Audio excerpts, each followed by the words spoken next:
Sun travels வடமாகாணத்தில் சட்டப்பூர்வமான அனுமதியுடன் இயங்குகின்ற visa consultant and ticket agent. உங்கள் பெறுமதியான கடவுச்சீட்டுகள் ஆவணங்களுக்கு பாதுகாப்பான அனுமதி பெற்ற நிறுவனம் சன் டிராவல்ஸ்.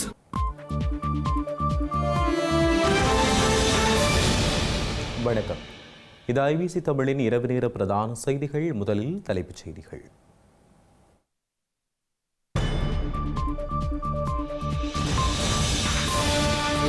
ஸ்ரீலங்கா அரசாங்கத்துக்கு எதிராக சட்டத்தரணி ஒருவர் அடிப்படை உரிமை மீறல் மனு தாக்கல்.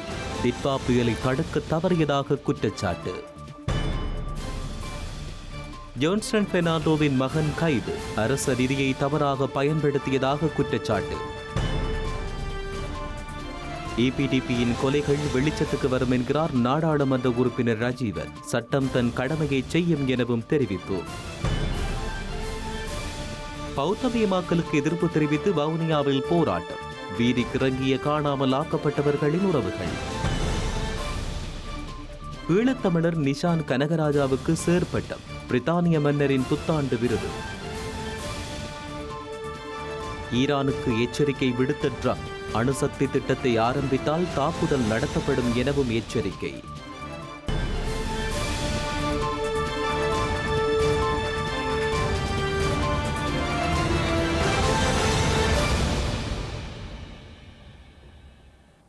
இனி தொடர்வது விரிவான செய்திகள்.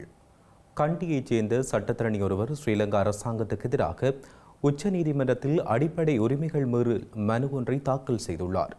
புயல் எச்சரிக்கை தொடர்பில் முன்கூட்டியே அறிவிக்கப்பட்டிருந்தும் ஜனாதிபதி, அமைச்சரவை மற்றும் பல அதிகாரிகள் தாக்கத்தை குறைக்க மற்றும் ஒருங்கிணைந்த நடவடிக்கை எடுக்க தவறிவிட்டதாக குற்றம் சாட்டியே இந்த மனுவை அவர் தாக்கல் செய்துள்ளார்.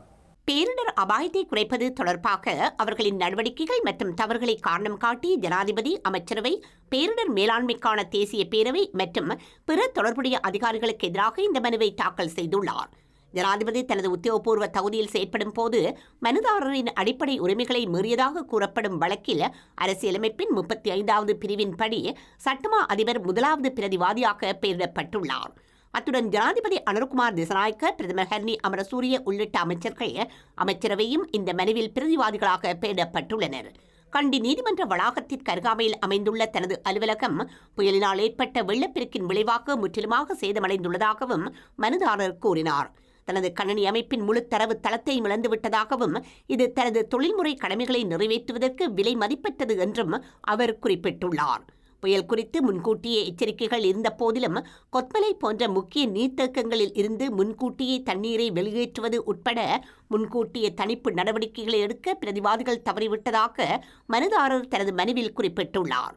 கம்பளை போன்ற பகுதிகளில் வெள்ளம் உட்பட கீழ்நிலை தாக்கத்தை இத்தகைய நடவடிக்கைகள் கணிசமாக குறைத்திருக்கலாம் என்றும் விரிவான உயிரிழப்பு மற்றும் சொத்து சேதத்தை தவிர்த்திருக்கலாம் என்றும் அவர் வலியுறுத்தியுள்ளார். மேலும் மகாவலி நதியின் பெருக்கெடுப்புக்கு விக்டோரியா நீர்த்தேக்கத்தின் வான்கதவுகள் தொடர்ந்து மூடப்பட்டு தேவையான அளவு தண்ணீரை வெளியேற்றாமல் இருந்ததே காரணமென்று குற்றம் சாட்டப்பட்டுள்ளது. கலகா, பேராதனை மற்றும் கண்டி உள்ளிட்ட பாதிக்கப்பட்ட பகுதிகளின் நீர் வெளியேற்றம் மற்றும் நீரோட்டம் பொது மற்றும் தனியார் சொத்துக்களுக்கு, குறிப்பாக கண்டி நீதிமன்ற வளாகம் மற்றும் பேராதனை பல்கலைக்கழகத்திற்கு கடுமையான சேதத்தை ஏற்படுத்தியதாக மனுதாரர் கூறுகின்றார். எனவே இயற்கை பேரிடருக்கு பதிலளிப்பதில் உரிய விடாமுயற்சியுடனும் தொலைநோக்கு பார்வையுடனும் செயற்பட தவறியதால் அரசியலமைப்பின் கீழ் உத்தரவாதம் அளிக்கப்பட்ட தனது அடிப்படை உரிமைகள் பிரதிவாதிகளால் மீறப்பட்டுள்ளதாக அம்மனுவில் குறிப்பிட்டுள்ளார். தையிட்டியில் அமைக்கப்பட்டுள்ள திஸ்ஸ ரஜமக விகாரை சட்டவிரோதமானது என்பதை யாழ்ப்பாணத்துக்குரிய விகாராதிபதிகள் உறுதிப்படுத்தியுள்ளனர். நைனாதீவு நாக விகாரை விகாராதிபதி பொதுமக்களின் காணியில் தையிட்டியில் அமைக்கப்பட்டுள்ள திஸ்ஸ ரஜமக விகாரை அமைக்கப்பட்டுள்ளதாக தெரிவித்திருந்த நிலையில் யாழ்ப்பாணம் நாக விகாரையின் விகாராதிபதி விமல தர்ம தேரர் அதை உறுதிப்படுத்தும் வகையில் கருத்து தெரிவித்தார். இதே சமகாலத்தில் எதிர்வரும் 3ஆம் தேதி தையிட்டி திஸ்ஸ ரஜமக விகாரையில் புதிய புத்தர் சிலையை நிறுவுவதற்கான ஏற்பாடுகள் முழுவீச்சில் இடம்பெற்று வருவதாகவும் தெரிவிக்கப்படுகிறது. குறித்த விடயம் தமிழ் மக்கள் மத்தியில் விமர்சனங்களை தோற்றுவித்துள்ளமை குறிப்பிடத்தக்கது. தமிழ் மக்களுக்கு சொந்தமான இடங்களில் முன்னெடுக்கப்பட்டு வருகின்ற பௌத்தமயமாக்கலுக்கு எதிர்ப்பு தெரிவித்து வவுனியாவில் போராட்டம் முன்னெடுக்கப்பட்டுள்ளது. வவுனியாவில் வலிந்து காணாமல் ஆக்கப்பட்ட உறவுகளின் சங்கத்தால் குறித்த போராட்டம் முன்னெடுக்கப்பட்டுள்ளது. இதன்பொழுது தையிட்டியில் இடம்பெற்ற கைதிற்கும் கண்டனம் வெளியிடப்பட்டுள்ளது.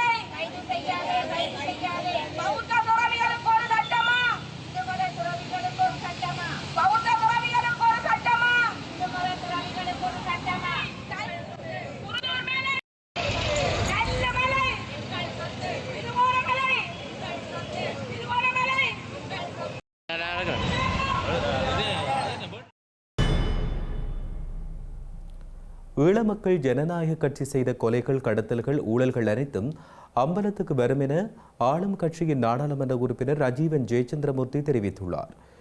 நீதித்துறை சுயாதீனமாக இயங்குவதால் சட்டம் தன் கடமையை செய்யும் என்றும் அவர் குறிப்பிட்டுள்ளார். EPDP செயலாளர் டக்ளஸ் வார்த்தை கைது செய்யப்பட்டிருக்கின்றார். அது ஒரு அதாவது இலங்கை நீதித்துறையால் முன்னெடுக்கப்படுகின்ற அந்த விடயம். ஆனால் அது சம்பந்தமான விசாரணைகளை நீதித்துறை முன்னெடுக்கும். அதனோட விசாரணை கூடாக மேலும் மேலும் மேலும் மேலும் பல விடயங்களை அறியப்பட்டு அது தொடர்ச்சியாக செல்லும். ஆனால் உங்களுக்கு தெரியும், கடந்த காலங்களில் என்ன நடந்திருக்குன்னு சொன்னால் பல நூற்றுக்கணக்கான கொலைகள், கடத்தல்கள், கப்பங்கள், போதைவஸ்து கடத்தல்கள் மத்தியில் நடைபெற்றிருக்கிறது. இப்போ இதை நாங்கள் இதுக்கு ஆயுதங்களை பயன்படுத்தியிருக்கிறார்கள், வேறு பல விடயங்களை பயன்படுத்தியிருக்கிறார்கள்.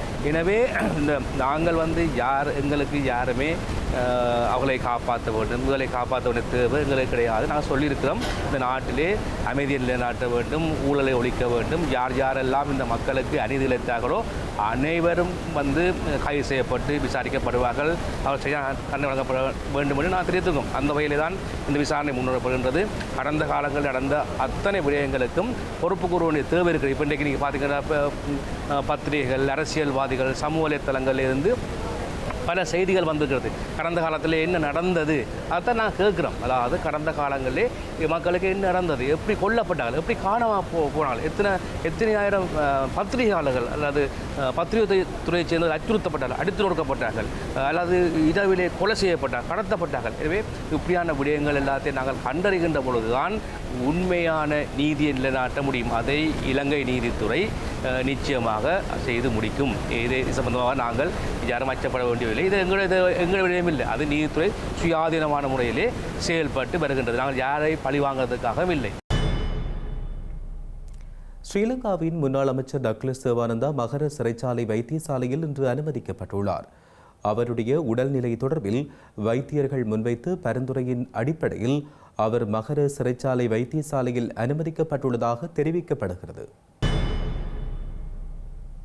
ஸ்ரீலங்கா முன்னாள் அமைச்சர் யோன்சன் பெர்னாண்டோவின் மகன் யோஹான் பெர்னாண்டோ கைது செய்யப்பட்டுள்ளார். நிதிக்குற்ற விசாரணை பிரிவினரால் அவர் இன்று கைது செய்யப்பட்டார்.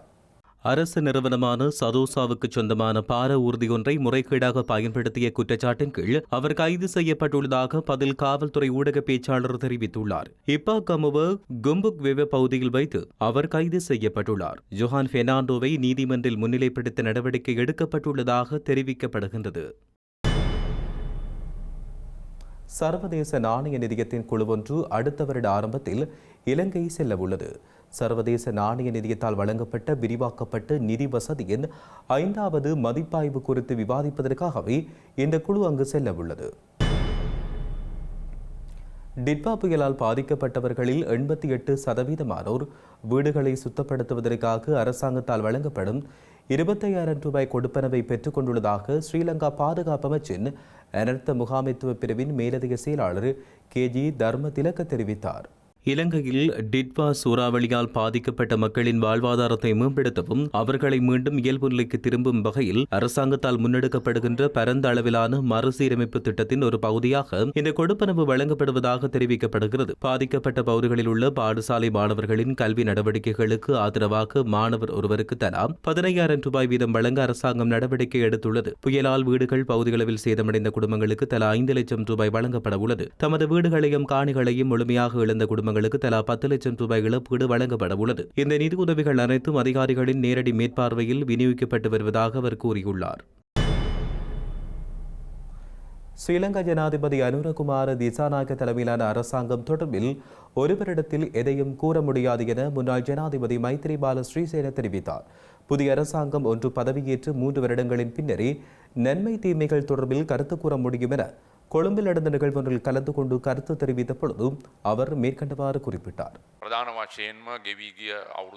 ஒரு அரசாங்கம் ஒரு வருடத்துக்குள் ஏதும் பெரிதாக சாதித்துவிட முடியாது. 3 வருடங்களின் பின்னரே எந்த பக்கம் போகிறது என்று தெரியும். கணக்காய்வாளர் நாயகம் தொடர்பில் இதற்கு முன்னர் என்னுடைய ஆட்சி காலத்தில் எவ்வாறு செயற்பட்டுள்ளேன் என்பது தொடர்பாக ஆராய்ந்து பார்த்தால் அது தொடர்பில் தெரிந்து கொள்ள முடியும். நானும் ஒரு கணக்காய்வாளர் நாயகத்தை நியமித்தேன். கணக்காய்வாளர் நாயகத்துக்கான நியமனம் ஒரு மணித்தியாலத்தில் செய்யக்கூடிய ஒரு வேலையாகும். பிரதேச சபைகளின் வரவு செலவு திட்ட வாக்கெடுப்பில் உறுப்பினர்களின் நிலைப்பாடு மக்களின் எதிர்பார்ப்பாகவும் இருக்கலாம். அதை அரசாங்கம் உணர்ந்து செயற்பட வேண்டும். உள்ளூராட்சி சட்டத்தின் கீழ் இதுபோன்ற சூழ்நிலைகளை ஜனநாயக ரீதியாக வாக்கெடுப்பு மூலம் தீர்க்க முடியும். இதுபோன்ற சூழ்நிலையில் எந்த ஒரு நபருக்கும் ஜனநாயக ரீதியாக தங்கள் வாக்கை பயன்படுத்த சுதந்திரம் உள்ளது. பொதுவாக புதிதாக நியமிக்கப்பட்ட அரசாங்கம் சிறப்பாக செயல்படுகின்றதா இல்லையா என்பதை சுமார் 3 ஆண்டுகளுக்கு பின்னரே சரியாக மதிப்பிட முடியும்.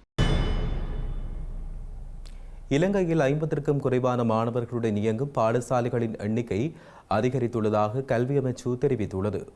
இலங்கையில் 1646 பாடசாலைகள் 50க்கும் குறைவான மாணவர்களுடன் இயங்குவதாக கல்வி அமைச்சு வெளியிட்டுள்ள புள்ளி விவரங்களில் இருந்து தெரியவந்துள்ளது. கடந்த ஆண்டு 50க்கும் குறைவான மாணவர்களை கொண்ட பாடசாலைகளின் எண்ணிக்கை 1555ஆக இருந்தது. இந்நிலையில் கடந்த ஜூன் மாத அறிக்கைகளுக்கு அமைய அந்த எண்ணிக்கை 1646ஆக அதிகரித்துள்ளது. இந்த எண்ணிக்கை மேலும் அதிகரிக்கக்கூடும் எனவும் கல்வி அமைச்சு குறிப்பிட்டுள்ளது. பிரித்தானியாவின் லெய்செஸ்டர் பல்கலைக்கழகத்தின் தலைவரும் துணைவேந்தருமான ஈழத்தமிழரான பேராசிரியர் நிஷான் கனகராஜாவுக்கு பிரித்தானிய மன்னரின் புத்தாண்டு விருதுகளில் சேறுபட்டம் வழங்கப்பட்டுள்ளது. பிரித்தானியர்களின் உயர்கல்விக்கு பேராசிரியர் கனகராஜா வழங்கிய விலை மதிப்பற்ற பங்களிப்பை இந்த விருது அங்கீகரிப்பதாக பல்கலைக்கழகம் குறிப்பிட்டுள்ளது. நியாயமான சமூகத்தை உருவாக்குவதற்கும் கல்விக்கு ஒரு அசைக்க முடியாத அர்ப்பணிப்பை வெளிப்படுத்துவதற்கும் பேராசிரியர் நிஷான் கனகராஜா உழைத்ததாகவும் இங்கிலாந்தின் முதல் பன்முக நகரமான லெய்செஸ்டர் பல்கலைக்கழகத்தின் முதல் இன சிறுபான்மை துணைவேந்தராக அவர் பெருமை பெறுவதாகவும் குறிப்பிட்டுள்ளது.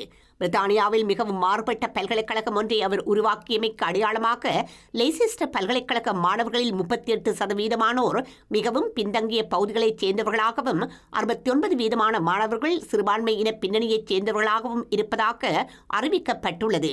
சர் பட்டம் பெற்ற பேராசிரியர் நிஷான் கனகராஜா யாழ்ப்பாணம் பரியோவான் கல்லூரியின் பழைய மாணவர் என்பது குறிப்பிடத்தக்கது.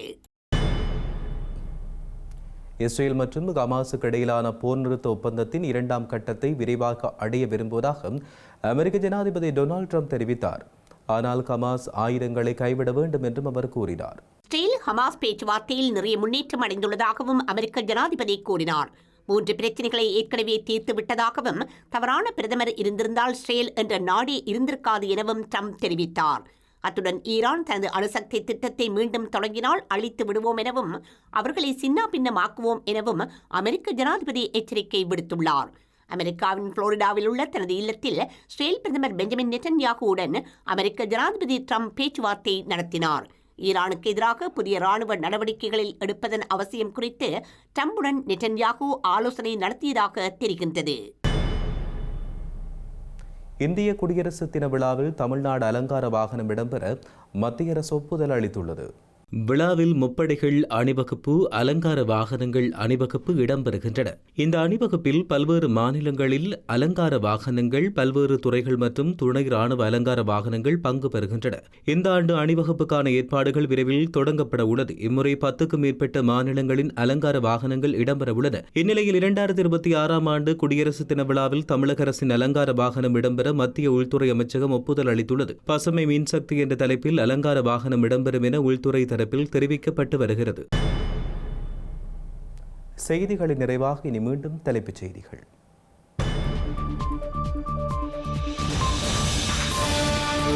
ஸ்ரீலங்கா அரசாங்கத்துக்கு எதிராக சட்டத்தரணி ஒருவர் அடிப்படை உரிமை மீறல் மனு தாக்கல். டிட்வா புயலை தடுக்க தவறியதாக குற்றச்சாட்டு. ஜோன்ஸ்டன் பெர்னாண்டோவின் மகன் கைது. அரசு நிதியை தவறாக பயன்படுத்தியதாக குற்றச்சாட்டு. EPDPயின் கொலைகள் வெளிச்சத்துக்கு வரும் என்கிறார் நாடாளுமன்ற உறுப்பினர் ராஜீவன். சட்டம் தன் கடமையை செய்யும் எனவும் தெரிவிப்பு. பௌத்தமயமாக்கலுக்கு எதிர்ப்பு தெரிவித்து வவுனியாவில் போராட்டம். வீதிக்கு இறங்கிய காணாமல் ஆக்கப்பட்டவர்களின் உறவுகள். ஈழத்தமிழர் நிஷான் கனகராஜாவுக்கு சேர்பட்டம். பிரித்தானிய மன்னரின் புத்தாண்டு விருது. ஈரானுக்கு எச்சரிக்கை விடுத்த ட்ரம்ப். அணுசக்தி திட்டத்தை ஆரம்பித்தால் தாக்குதல் நடத்தப்படும் எனவும் எச்சரிக்கை.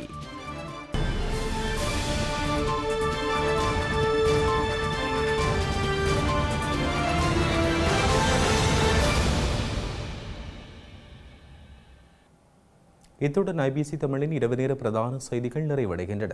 உடனுக்குடன் செய்திகளை அறிந்து கொள்ள ibctamil.com என்ற எமது இணையதளத்தை பார்வையிடுங்கள். வணக்கம்.